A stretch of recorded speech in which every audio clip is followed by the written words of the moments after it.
ఇక్కడ Telugu Desam party, BJP party, Janasena party, Congress, CPI, CPM, ఇంకేమైనా మిగిలిపోయిన అన్ని పార్టీలు కూడా టీడీపీకి అన్ని ఒకటి ఉంటాయి, జగన్మోహన్ రెడ్డి ఒక సైడ్ ఉంటాడు.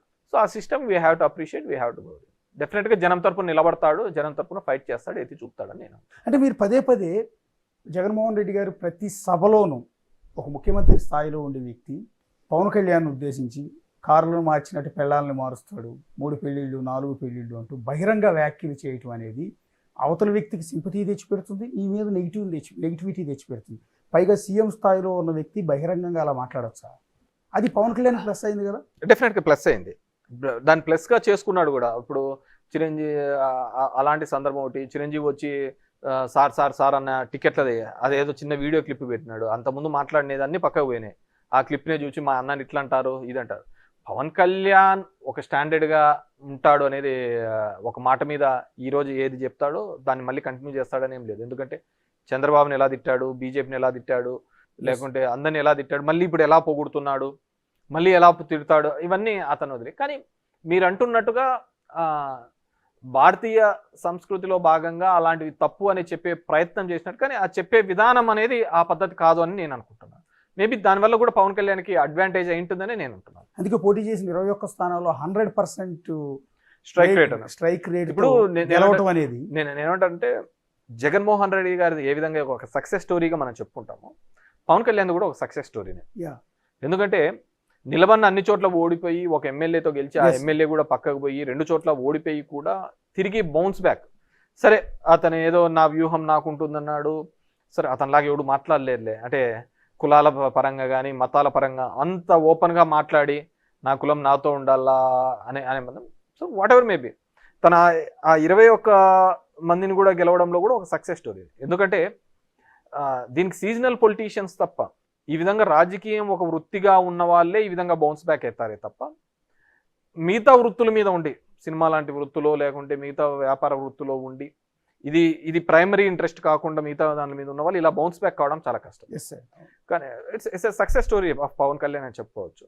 అండ్ ఆ 21 కూడా చాలా స్ట్రాటజికల్గా తీసుకున్నాడు, సక్సెస్ చూపించినాడు. సో భవిష్యత్తులో బేసిక్గా ప్రశ్నిస్తామని పెట్టిన పార్టీ అది పోయింది, తర్వాత ముఖ్యమంత్రి అనే పార్టీ అది వెళ్ళిపోయింది, ఇప్పుడు సపోర్టివ్ పార్టీగా డిప్యూటీ సీఎంగా ఆయన ఉంటున్నాడు.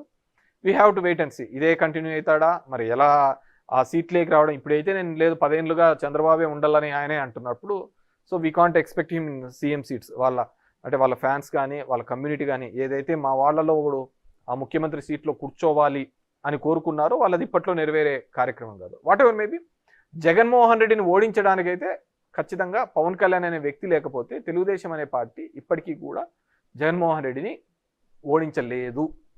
40 సంవత్సరాల Telugu Desam party minus Pawan equal to 0 అంతే, దాంట్లో వేరేది లేదు. భవిష్యత్తులో పవన్ కళ్యాణ్ చంద్రబాబు కలిసి ఇదే విధంగా వెళ్తారనుకుంటున్నారు? అంటే 15 ఏళ్ల పాటు ఉంటామని చెప్తున్నారులే, కానీ రాజకీయ నాయకులు అనే నేను ఇంతకుముందు అన్నప్పుడు కుటుంబంలో ఉన్న వాళ్ళే ఆత్మలు పరమాత్మలు అనే వాళ్ళే వెళ్ళిపోయిన తర్వాత ఈ బాంధవ్యాలు బంధుత్వాలు ఏం కలుస్తాయి? అదే నేను అంటుంది, ఎవరికైనా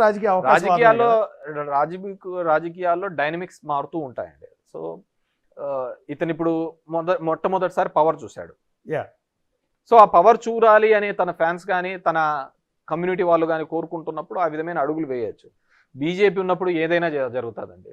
షిండే అనుకున్నారా అక్కడ అవుతాడని చెప్పేసి చేసినారు కదా. సో బీజేపీ అనేది ఒక కొత్త ఒరబడిని తీసుకొని రావడం జరిగింది. రాజకీయాల్లో ఒక 3 వ్యవస్థలతో మనం ఎట్లాంటి క్రీడనైనా ఆడుకోవచ్చు, ఎలాంటి రాజకీయ క్రీడనైనా ఆడుకోవచ్చు అనేది బీజేపీ సక్సెస్ఫుల్ ఫార్ములాతో నిరూపించింది. ఈవీఎంస్ మీద నేను మాట్లాడుతున్నప్పుడు కానీ దీనిలో మాట్లాడుతున్నప్పుడు ఇప్పుడు మహారాష్ట్ర ఎలక్షన్ చూసాం.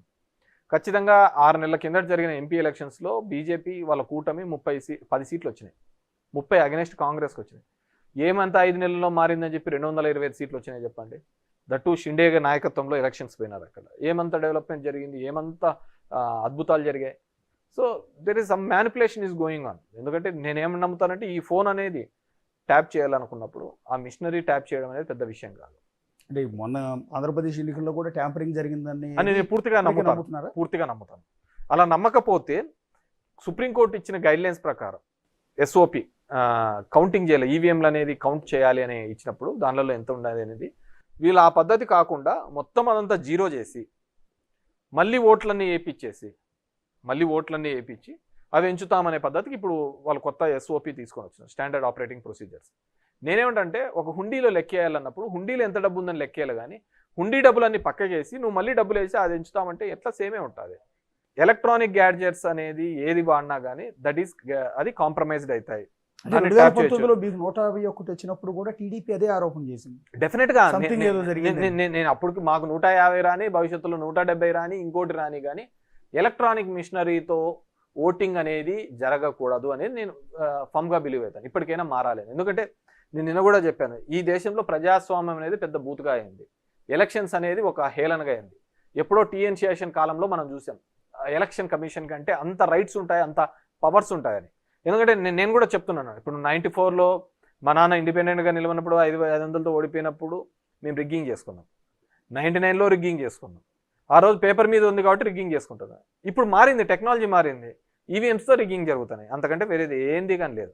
75 సంవత్సరాల మన ఇండిపెండెన్స్ అవ్వచ్చు, రాజ్యాంగం వచ్చినా కానీ ఇప్పటికీ కూడా చట్టాలు ఎప్పుడూ కూడా అధికారంలో ఉన్న వాళ్ళకి అది చుట్టంగానే ఉంది తప్ప ఎక్కడే కానీ రియల్గా నడుస్తోంది అనేది ఎక్కడా కానీ జరగటం లేదు. నేను దాని మీద స్టిక్ అయి ఉంటాను. అసలు ఓకే.